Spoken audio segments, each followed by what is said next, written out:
Construction Express. नमस्कार, कार्यक्रम construction एक्सप्रेसमा यहाँहरूलाई हार्दिक स्वागत गर्दछु। म चाहिँ बाबु। नेपालको आर्थिक विकासको आधार भौतिक पूर्वाधारको विकास नै हो। यही वास्तविकतालाई मध्यनजर गर्दै कंस्ट्रक्सन एक्सप्रेसमा नेपालका भौतिक पूर्वाधारका कहाँ के भइरहेका छन् अद्यावधि गतिविधिहरू कार्यक्रम कंस्ट्रक्सन एक्सप्रेसमा देखाउँदै आएका छौँ। हामी तिहारको सम्मुखमा छौँ, त्यसैले सम्पूर्ण आदरणीय दर्शकवृन्दलाई तिहारको उपलक्ष्यमा शुभकामना व्यक्त गर्छौँ र कार्यक्रम शुभारम्भ गर्ने अनुमति चाहन्छौँ।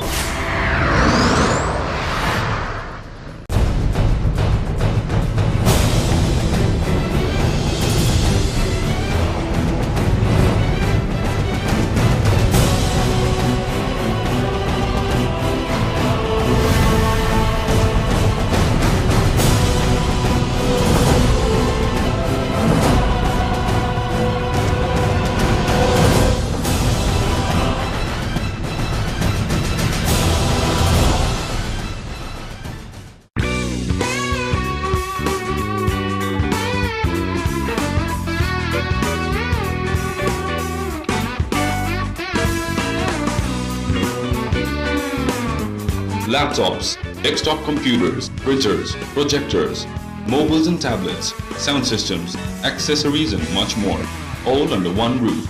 Palin Computer Mall, Putali Sadak, Kathmandu, 4219-289, 4219-289. निर्माण क्षेत्रका गतिविधिलाई समेटेर नेपाली टेलिभिजन इतिहासमा नै पहिलोपटक तयार पारिएको कार्यक्रम कंस्ट्रक्सन एक्सप्रेसको अबको खण्डमा हामी देखाउँदैछौँ साताभरिका कंस्ट्रक्सन गतिविधिहरू। दाङमा पक्की पुल निर्माणको सम्भावना कम भएका ठाउँहरूमा झोलुङ्गे पुलको माग बढ्न थालेको छ। कम लागत योजना स्वीकृत गराउन सहज र योजनाको स्वीकृतिपछि निर्धारित समयमै निर्माण भइसक्ने जस्ता कारणले ग्रामीण क्षेत्रका खोलानालामा झोलुङ्गे पुलको माग बढ्न थालेको हो।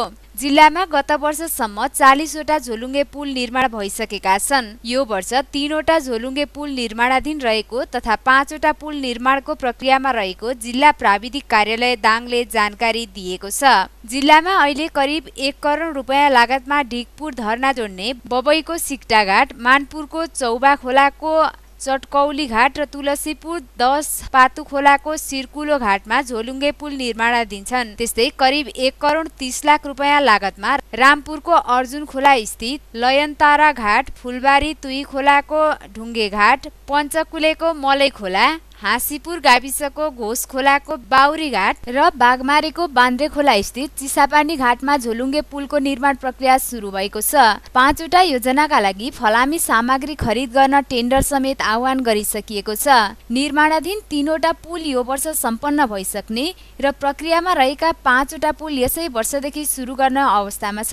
गत वर्षको योजना अनुसार बिलासपुर, लैबरुवा, कटकुइया, गोल्टाकुरी र कटुवा खोलाको पुल मर्मतको क्रममा परेका छन्। झोलुङ्गे पुलका निर्माणका लागि ट्रेलब्रिज सपोर्ट युनिटको प्राविधिक सहयोगमा झोलुङ्गे पुल क्षेत्रगत कार्यक्रम अन्तर्गत यस्ता पुलमा लगानी गरिँदै आएको छ।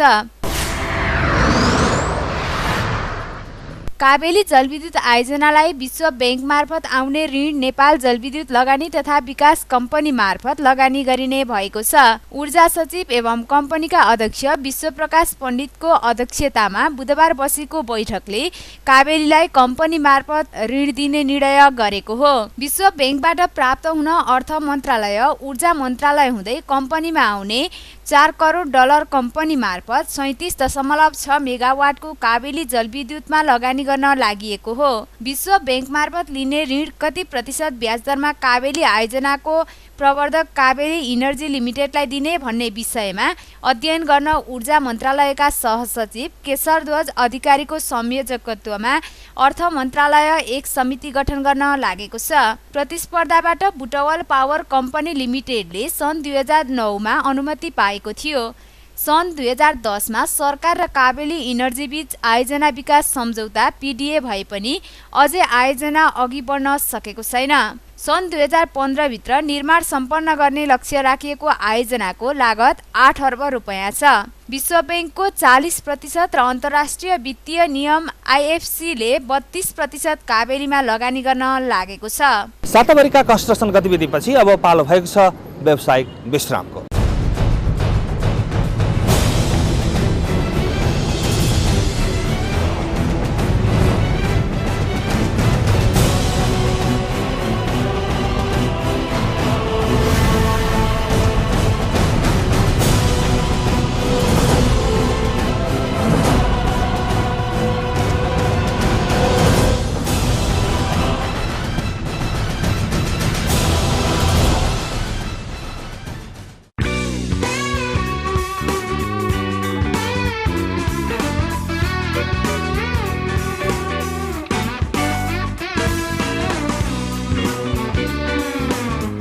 laptops, desktop computers, printers, projectors, mobiles and tablets, sound systems, accessories and much more, all under one roof. Palin Computer Mall, Putali Sadak, Kathmandu, 4219289, 4219289. यो व्यावसायिक विश्रामपछि यहाँलाई पुनः स्वागत छ। तपाईँ हेर्दै हुनुहुन्छ कार्यक्रम कन्स्ट्रक्सन एक्सप्रेस। हामी आजको यो कार्यक्रममा तपाईलाई नेपालको कन्स्ट्रक्सन क्षेत्रमा, नेपालको भौतिक निर्माणको क्षेत्रमा थुप्रै लगानी भइरहेको छ। लगानीको साथसाथै यहाँ थुप्रै जनशक्ति पनि इन्भल्भ भइरहेको छ। तर पछिल्लो समयमा कन्स्ट्रक्सन क्षेत्रमा क्रियाशील विभिन्न संस्थाहरूले एउटा गुनासो गर्न थालेका छन्। हामी कहाँ दक्ष, अर्धदक्ष र अदक्ष तीनटै खालका जनशक्तिहरूको अभाव हुँदै गएको छ। यो जनशक्ति आपूर्ति गर्ने विभिन्न शैक्षिक संस्थाहरूले समेत भने जस्तो दक्ष जनशक्तिहरू उपलब्ध गराउन सकिरहेका छैनन्। तर ती शैक्षिक संस्थाहरू यो दावा गरिरहेका छन् हामीले संसारकै उत्कृष्ट त्यस्ता दक्ष जनशक्तिहरू पनि उत्पादन गरिरहेका छौँ। तर निर्माण व्यवसायहरू भन्छन् जनशक्तिको अभाव छ, यहाँ काम गर्ने मान्छे पाइरहेको छैन। केही तथ्यहरूले देखाइरहेको छ नेपालमा जति पनि कामदारहरू विभिन्न लेभलका दक्ष, अर्धदक्ष र अदक्ष तीनटै तहका कामदारहरू विदेशमा जाने क्रम बढ्दै गएपछि नेपालमा यो भौतिक निर्माणको क्षेत्रमा मात्र होइन अरू क्षेत्रमा पनि कामदारहरूको अभाव छ, जनशक्तिको अभाव छ। खास के भइरहेको छ, अभाव कहाँ छ र यो सामञ्जस्यता कसरी हुन सकिरहेको छैन?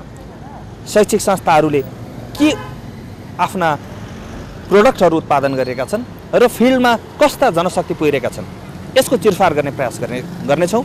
यो सेगमेन्टमा हामी देखाउँदैछौँ विभिन्न यस क्षेत्रसँग सम्बन्धित विभिन्न व्यक्तित्वहरूसँग गरेको कुराकानीको आधारमा तयार भएको रिपोर्ट अबको प्रस्तुति।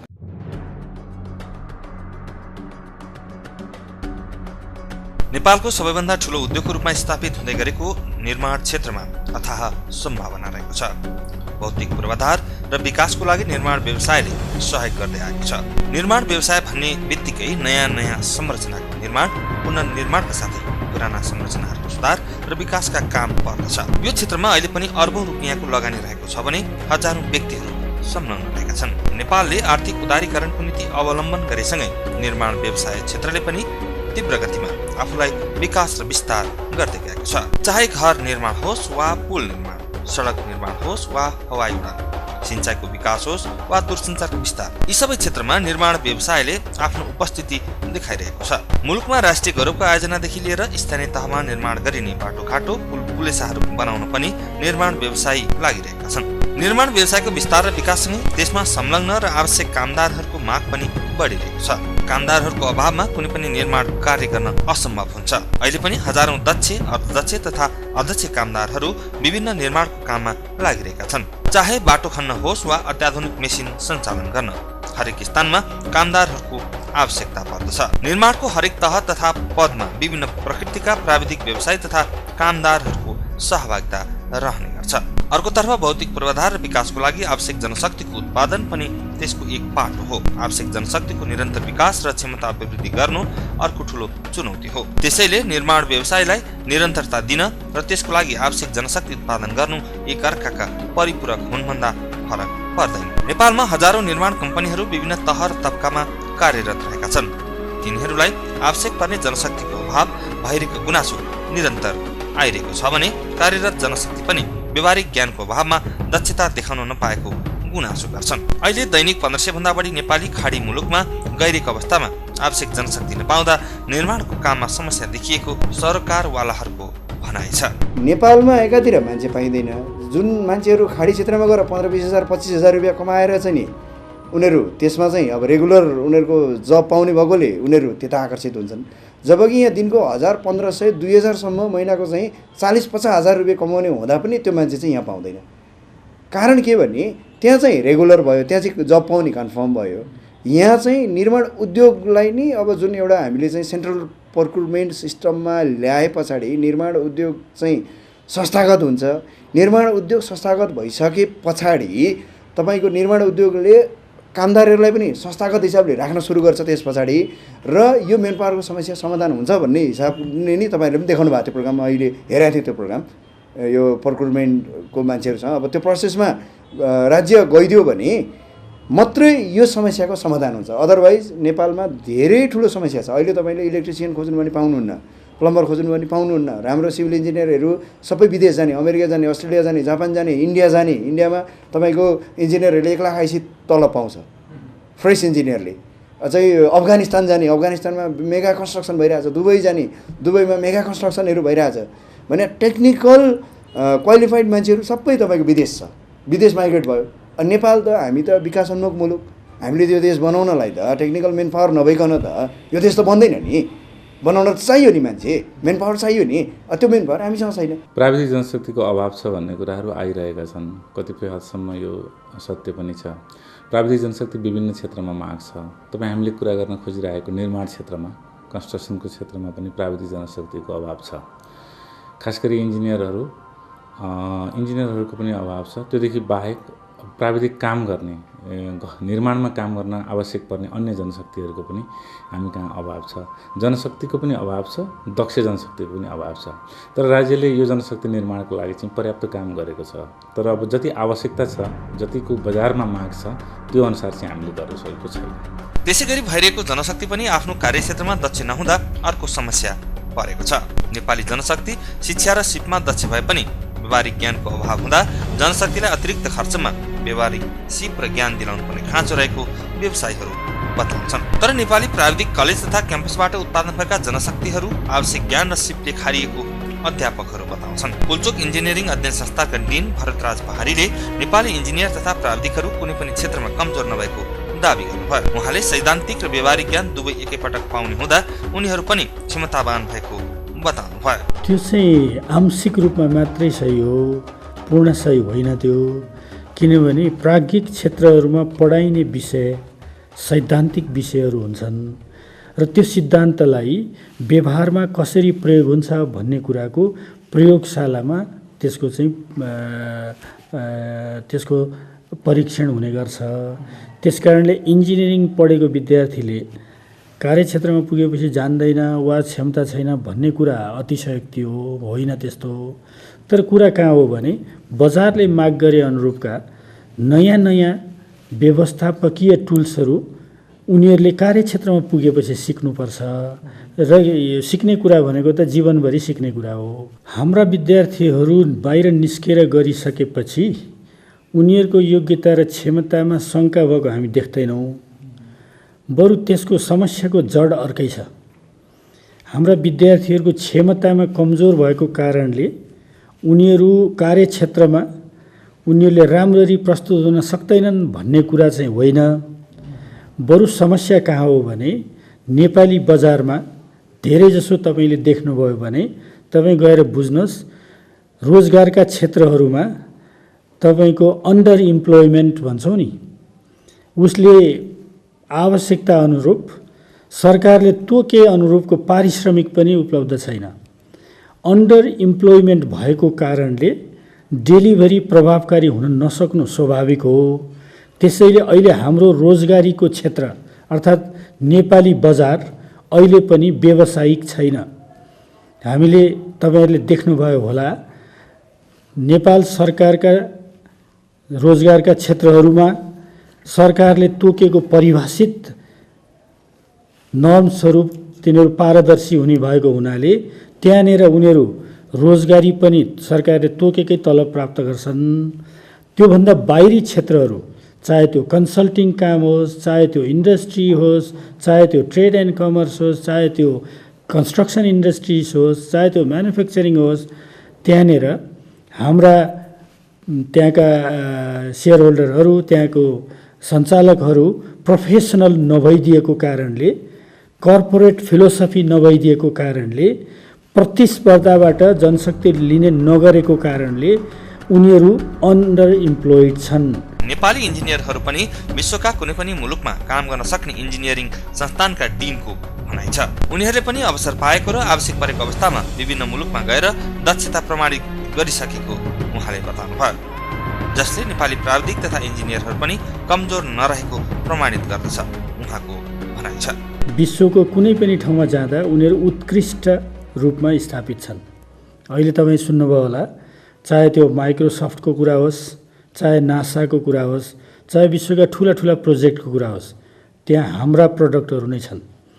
तपाईँले अर्को पनि सुन्नुभयो होला, हाम्रो यहाँबाट ब्याचलर्स गरेकाहरू, यहाँबाट इन्टरमिडिएट गरेकाहरू विश्वका कुनै पनि विश्वविद्यालयमा त्योभन्दा माथि पढ्न जाँदा त्यहाँ टपर हुने गरेका छन्, उत्कृष्ट हुने गरेका छन्।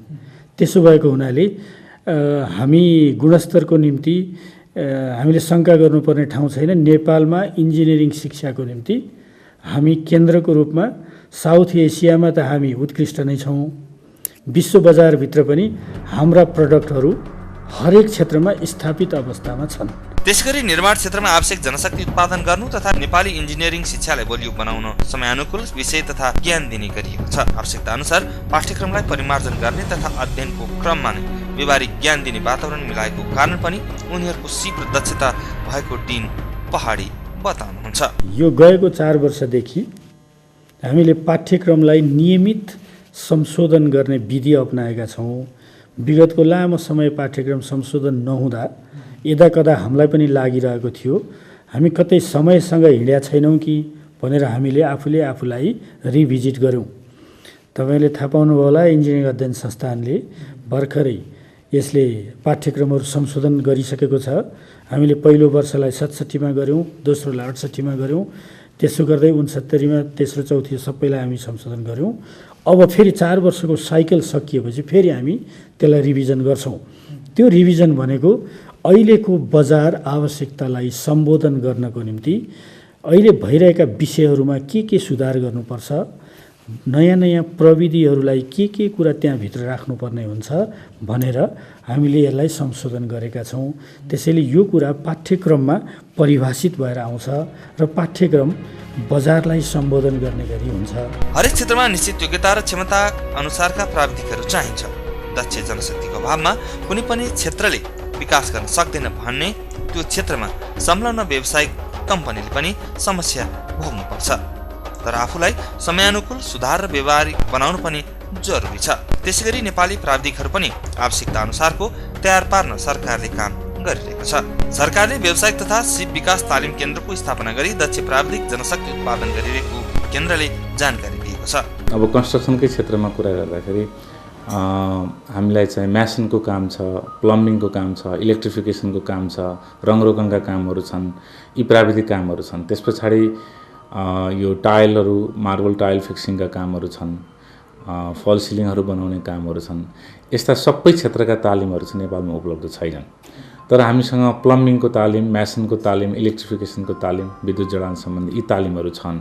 सरकारको सिटिबिटीबाट, मैले नै हेर्ने व्यावसायिक सिप विकास तालिम केन्द्रबाट र निजी क्षेत्रहरूबाट पनि पर्याप्त तालिम छ। तर बजारमा जनशक्तिको पनि अभाव छ, मान्छे तालिममा आउँदैन। जस्तै व्यावसायिक सिप विकास तालिम केन्द्रबाट सञ्चालन गर्ने यी तालिमहरू देशको 16वटा तालिम केन्द्रहरूबाट हामी निःशुल्क सञ्चालन गर्छौँ। निःशुल्क सञ्चालन गर्न लागेको तालिम पनि मान्छे भाग लिन आउँदैन र बजारमा नसिकेको मान्छेले काम गर्छ। बजारमा उपलब्ध जुन जनशक्ति छ, बेरोजगार जनशक्ति, त्यो काम नसिकिकन विदेश जान्छ। यो सिप सिकेर विदेश जान पाए उसले त्यहाँ पनि राम्रो गर्छ, यहाँ पनि राम्रो गर्छ। र यो जुन काम छ, खास गरी प्लम्बिङको, विद्युत जडानको, फर्निचर फिक्सिङहरूको देशमा यति धेरै माग छ कि यो जनशक्ति सबै हामीले छिमेकबाट सम्पूर्ति गरिरहेका छौँ। नेपाली युवा कमजोर पारिश्रमिकमा, थोरै पारिश्रमिकमा, खतरामा देशभित्र र विदेशमा काम गरिरहेको छ र यो काममा छिमेकबाट आएका श्रम शक्तिहरूले, दक्ष जनशक्तिहरूले, अदक्षहरूले पनि नेपालीको भन्दा अत्यन्त राम्रो काम गरिरहेका छन्। उहाँले नेपालमा आवश्यकता अनुसारको रोजगारी दिन नसक्नु तथा प्राविधिक क्षेत्रमा जनशक्तिको अभाव भएको भए पनि नेपालबाट सिप हासिल गरेका जनशक्ति विश्वभर काम गर्न सक्ने भएको दाबी गर्नुहुन्छ। तालिमको पाठ्यक्रमहरू परिमार्जन गर्ने हाम्रा कामहरू त भइरहेका हुन्छन्। कन्स्ट्रक्सनको क्षेत्रमा आएका नयाँ कुराहरूलाई सबै अपडेट गर्न नसकिएको हुनसक्छ। तर भारतमा तयार भएका अथवा अरू देशमा तयार भएका जनशक्ति पनि यस्तै नै हुन्। तालिम, आधारभूत तालिम चाहिँ सबैको उस्तै नै छ। हामीले हाम्रो पाठ्यक्रम भारतका तालिम केन्द्रहरूमा कस्तो पाठ्यक्रम छ भनेर पनि हेरिसकेका छौँ। हाम्रो नेपाली कामदारहरूको चाहिँ अब एक त देशमा काम नगर्ने सकेसम्म यहाँको कामप्रति त्यति माया नगर्ने, बाहिर नै जाने, तर बाहिर जाँदा यहाँको भन्दा कमजोर अवस्थामा काम गरेर कमजोर पारिश्रमिक पाइरहेको छ। हामीले तालिमलाई चाहिँ बजारको मागअनुसार बनाउन खोजिरहेका छौँ। खास गरी प्लम्बिङको र विद्युत जडानको त एकदमै आधारभूत कुराहरू महत्त्वपूर्ण हुन्छ। त्यो जानिसके पछाडि त उसले कामको दौरानमा काम गर्दै जाँदाखेरि नयाँ कुराहरू सिकिहाल्न सक्ने हुन्छ।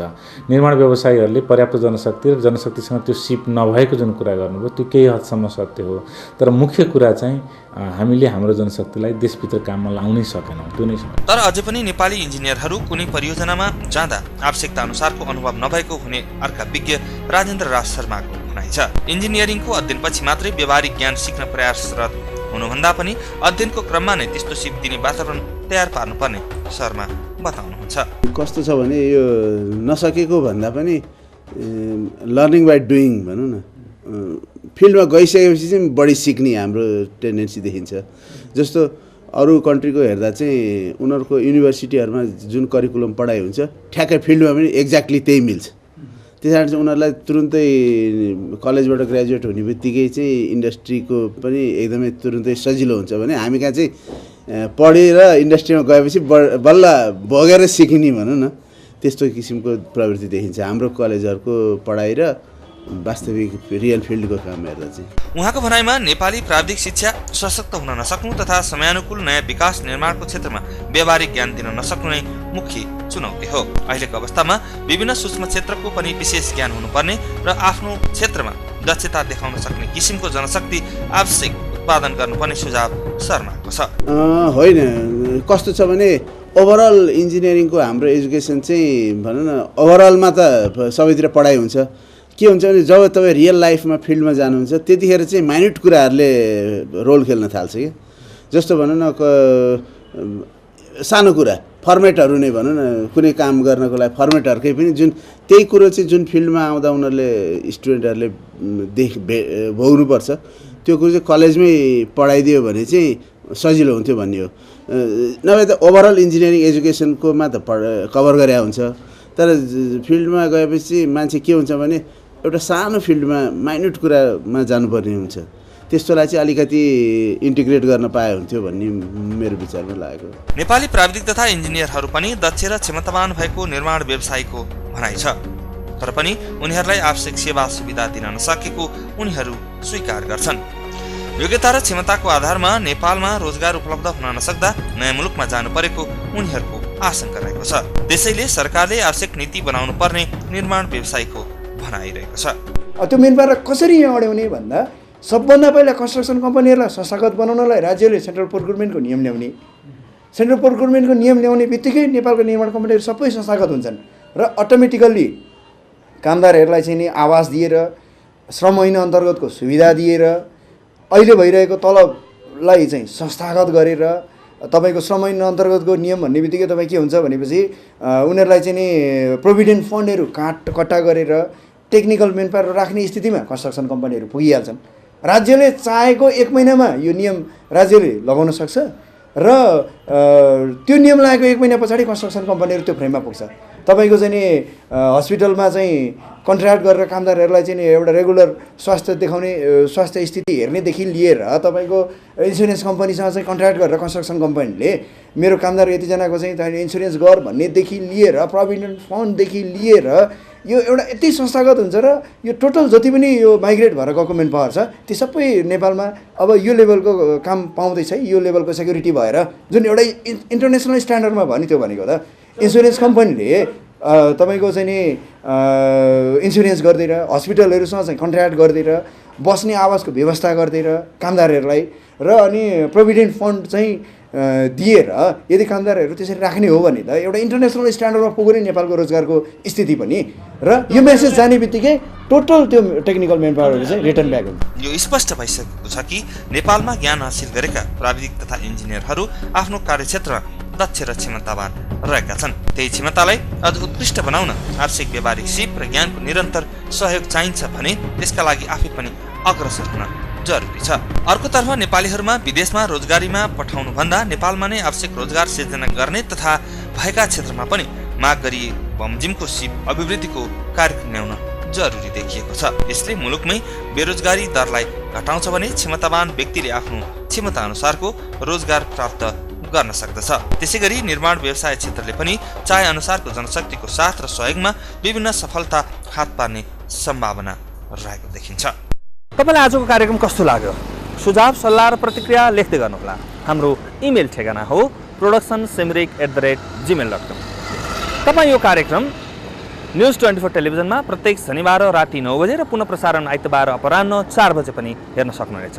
नेपाली न्युज पोर्टल www.hamrakura.com मा गएर पनि तपाईँले यो कार्यक्रम हेर्न सक्नुहुनेछ।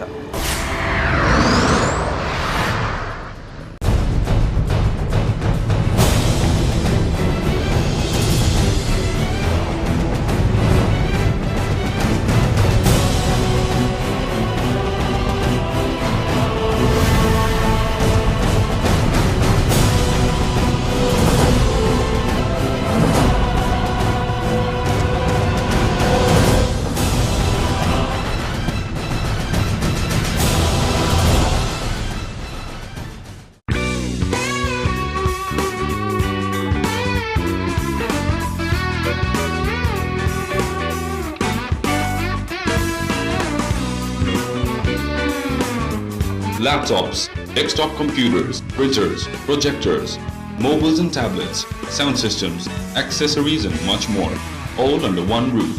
Palin Computer Mall, Putali Sadak, Kathmandu, 4219-289, 4219-289. हाम्रो निर्धारित समय सकिएको छ। जाँदा जाँदै फेरि पनि एकपटक सम्पूर्ण नेपालीहरूलाई तिहारको अनि नेपाल सम्मतको अवसरमा सबैलाई शुभकामना दिँदै र नुदया भिन्तुना भन्दै आजलाई हामी छुट्टिन्छौँ। अर्को हप्ता पुनः भेटघाट हुने नै छ। नमस्कार।